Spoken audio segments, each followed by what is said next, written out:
Y yo creo que uno de los cambios fundamentales es reducir el número de trabajadores de confianza que tienen los congresistas. Vamos ahora a darle la bienvenida a Rodolfo Reina, especialista en temas parlamentarios, porque el Poder Judicial ordena levantar secreto bancario de la congresista Rocío Torres por el caso Mochasueldos. Además, la Fiscalía presenta denuncia constitucional contra la congresista Katy Ugarte, también por el mismo caso. Señor Reina, buenas noches, bienvenido, exitoso. Buenas noches y saludos a todas las personas que nos ven y escuchan por Exitosa. ¿Qué significa esta disposición del Poder Judicial de levantamiento secreto bancario sobre Rocío Torres, entendiendo que termina siendo blindada por la Comisión de Ética Parlamentaria y la misma suerte corrió con su mano completamente, por ejemplo, la congresista Magali Ruiz? Sí, bueno, yo creo que lo que ha ocurrido es que ha habido una investigación en paralelo a la Comisión de Ética Parlamentaria que evalúa las infracciones al Código de Ética, y en paralelo se había una investigación a nivel fiscal, la cual ha concluido con una denuncia constitucional a diferentes congresistas, ¿no?, que supuestamente habrían incurrido en el delito de concusión. Independientemente de esto, creo yo que lo que debemos apuntar es a qué cambios debemos realizar para que estos hechos o situaciones adversas no ocurran en el Congreso. Y yo creo que uno de los cambios fundamentales es reducir el número de trabajadores de confianza que tienen los congresistas. Hoy, a febrero de este año, hay casi 4.000 trabajadores en el Congreso. Vaya. Hoy tenemos un presupuesto de más de 1.084 millones de soles. Tenemos un presupuesto en gastos de personal en el año 2024 de más de 830 millones de soles. Entonces creo yo que lo que se debe hacer para evitar estas situaciones adversas o para que generan estas conductas que deben ser obviamente de investigación y determinación de los elementos de convicción que acompañan estas denuncias constitucionales. Recordemos que lo que ha hecho la Fiscalía es acopiar elementos de convicción que podrían generar una sospecha razonable de que hay la comisión del delito. Lo que hace el Parlamento cuando llegue la denuncia constitucional es verificar que existan indicios razonables y autorizar recién el proceso penal contra los congresistas que estén involucrados en estos hechos. Pero como yo les digo, más allá de los nombres, yo creo que lo importante es ver qué medidas correctivas se plantean. Como lo digo yo, desde mi punto de vista, hay que reducir drásticamente el número de personal de confianza del Congreso por los congresistas, porque estos personal de confianza tienen como característica que dependen exclusivamente de la voluntad de los congresistas, y lo cual hace el contexto apropiado que las renovaciones de ese personal de confianza puedan estar supeditadas al apoyo económico para beneficio directo o de repente de actividades del despacho parlamentario. Para evitar eso debería reducirse, y paralelamente a esto lo que debería hacerse es que sea una gran reforma administrativa en el sistema de personal del Parlamento, porque sin duda lo que debe primar es la meritocracia y no los trabajadores de confianza, que haya un staff técnico profesional que ingrese por concurso de méritos y puedan formar un staff técnico que pueda hacer el soporte técnico profesional de los congresistas. Hoy los congresistas tienen trabajadores de confianza en el despacho congresal, tienen trabajadores de confianza en las comisiones parlamentarias, sean estas ordinarias, especiales, investigadoras, tienen trabajadores de confianza en la mesa directiva del Congreso. Entonces, eso de ahí pues hace el ambiente o el contexto adecuado para que se presenten eventualmente estos abusos o excesos respecto a la relación parlamentario y sus trabajadores de confianza, ¿no? Ahora que habla de abusos, ayer ha habido un caso bastante grave por los soez, por lo vergonzoso. Podría quedarme toda la noche dando adjetivos calificativos cuando había que votar por esta denuncia que tiene la congresista María Cordero Yontay de los Mochasueldos, la que grita "vamos al cajero ya", creo que es de los casos más bochornosos. Y quería el 70% del sueldo. Así es. Se malogran los celulares para la votación, se malograron los 2 celulares, entonces se le blindó y ya no se votó este caso. Usted dígame, ¿no hay personal técnico para solucionar esto inmediatamente? ¿Se puede malograr los equipos técnicos para la votación de un caso emblemático de los Mochasueldos? Bueno, generalmente estas circunstancias generan las suspicacias que tú acabas de mencionar. Sin duda también tiene que ver con el hecho de que las sesiones plenarias todavía siguen siendo no presenciales, ¿no?, sino virtuales. Entonces, algunos votan desde sus dispositivos electrónicos como los celulares. Entonces, de allí una falla técnica supuestamente que circunstancialmente ocurre, ¿no?, en el momento de la votación de varios, hace que se impida una mala coincidencia. Pero sin duda yo creo que estos temas, lamentablemente, que involucran a los propios congresistas, muchas veces son producto de negociaciones políticas bajo la mesa, que restan transparencia y enturbian todas estas decisiones, ¿no?, que deberían traducirse en sanciones ejemplares para aquellas malas prácticas, ¿no?, parlamentarias. Pero doctor Reina, ¿qué significa esta decisión del Poder Judicial? ¿Qué implica jurídicamente que se le levante el secreto bancario a la parlamentaria Rocío Torres? Bueno, independientemente de los nombres, porque yo no quiero caer en nombres en particular, en un proceso o en una investigación de carácter fiscal, cuando te piden el levantamiento del secreto bancario, es justamente para verificar supuestamente el movimiento financiero de la congresista, y seguramente también solicitarán el levantamiento del secreto bancario de los trabajadores que supuestamente retiraron su dinero para darlos a favor de esta congresista o cualquier otra congresista. Es parte de unos actos de investigación para corroborar la teoría fiscal. Esto es muy usual, ¿no?, y más aún cuando estamos hablándose aquí de entregas de dinero. Es parte de la actividad probatoria que tiene que realizar la Fiscalía y que obviamente tiene que pedírselo al Poder Judicial, porque el levantamiento del secreto bancario, el levantamiento del secreto a las comunicaciones son autorizadas por el Poder Judicial. Pero doctor Reina, ¿pero qué sucede cuando en el caso de los mochasueldos la plata la recibían en efectivo y en la mano?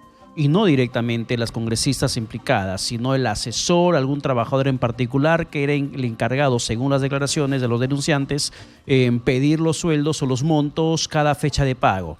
Si la plata se dio en efectivo y no mediante transferencia, es poco probable que se pueda seguir la ruta del dinero y corroborar que efectivamente había un ingreso inusual de monto económico a la cuenta bancaria de la congresista.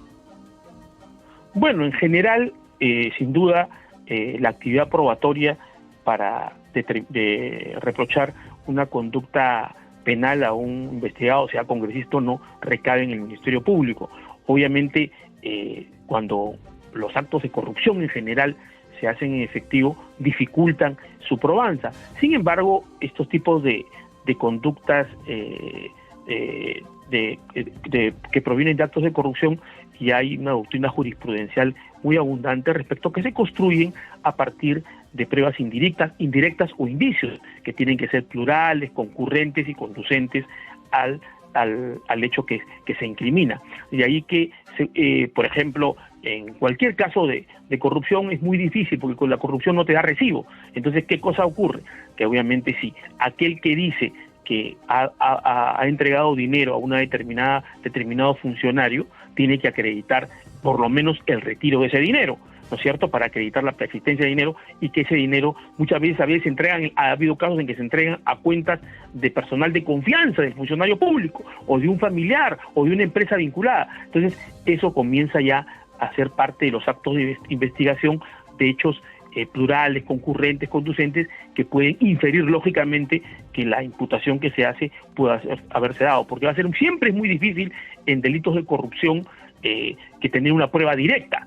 Es imposible, si no tendrían que haberte filmado recibiendo el dinero, recibiendo la coima. Entonces ya a nivel de la investigación judicial o fiscal se tiene que obtener indicios plurales, pruebas indirectas que puedan inferir lógicamente la existencia del acto de corrupción, ¿no? Entonces es parte de toda una actividad probatoria del Ministerio Público. Pero en el estado en que estamos ahora, y que estamos conociendo por diferentes noticias en los medios de comunicación, es que el Ministerio Público está denunciando recién constitucionalmente a varios congresistas por actos de connotación penal. Entonces corresponderá a la Subcomisión de Acusaciones Constitucionales hacer el trámite correspondiente y eventualmente el Pleno autorizar el proceso penal. Y ya dentro del contexto del proceso penal se realizarán los autos de investigación que resulten pertinentes. Hoy solamente se han llevado algunas actividades preliminares dentro de una investigación penal a nivel del fiscal de Nación, que han dado una sospecha reveladora, una sospecha de la posible y eventual comisión de delitos de los congresistas denunciados, ¿no? Igual es el caso de la congresista Katy Ugarte, donde uno de sus colaboradores afirmaba que tendrían que pagar entre 200 y 400 soles para mejorar la imagen de la congresista y pagar a algunos medios de comunicación en el Cusco. Algo similar es lo del presidente del Congreso, ¿no? La fábrica de trolls. Con trolls a través de redes sociales donde alababan su trabajo y le tiraban tierra a sus colegas de la misma región. ¿Qué opinas sobre eso? ¿No es función de un colaborador ver la imagen del congresista? Bueno, sí, definitivamente hay una desnaturalización del rol que tienen el personal de apoyo de los despachos congresales, ¿no? Sin duda eso. Pero yo creo que lo que tú has planteado nos plantea una necesidad de alguna reforma importante sobre los procesos de antejuicio. Lamentablemente, las denuncias constitucionales, tanto de contenido penal o de infracciones de la Constitución, al último pasan por el Parlamento. Y en el Parlamento los que priman son las mayorías parlamentarias, las alianzas políticas, los acuerdos políticos. Entonces realmente la persecución del delito se relativiza o los juicios políticos se relativizan de acuerdo al interés de la mayoría parlamentaria. Entonces yo he planteado siempre que en el caso del antejuicio, que son las denuncias a los parlamentarios y los altos funcionarios previstos en el artículo 99 de la Constitución, como son ministros de Estado, presidentes de la República, vocales supremos, fiscales supremos, etcétera, entre otros, a esos altos funcionarios, el antejuicio político de carácter penal, que es el caso de estas denuncias de estos congresistas, debería ser restringido solamente ser presentado por el fiscal de la Nación, por un lado. ¿Por qué? Porque cuando se habilita a cualquier congresista que pueda hacer denuncias constitucionales, lo que ocurre es que al último las denuncias constitucionales pueden convertirse en un instrumento de persecución política o de animadversión política de los sectores, donde lo que prima es la mayoría parlamentaria. Entonces, cuando lo que se trata, como el caso que está ocurriendo con las congresistas, es que la investigación preliminar, el acopio de elementos de convicción suficientes para una denuncia constitucional, sea un producto realizados en un organismo técnico alejados del vaivén político.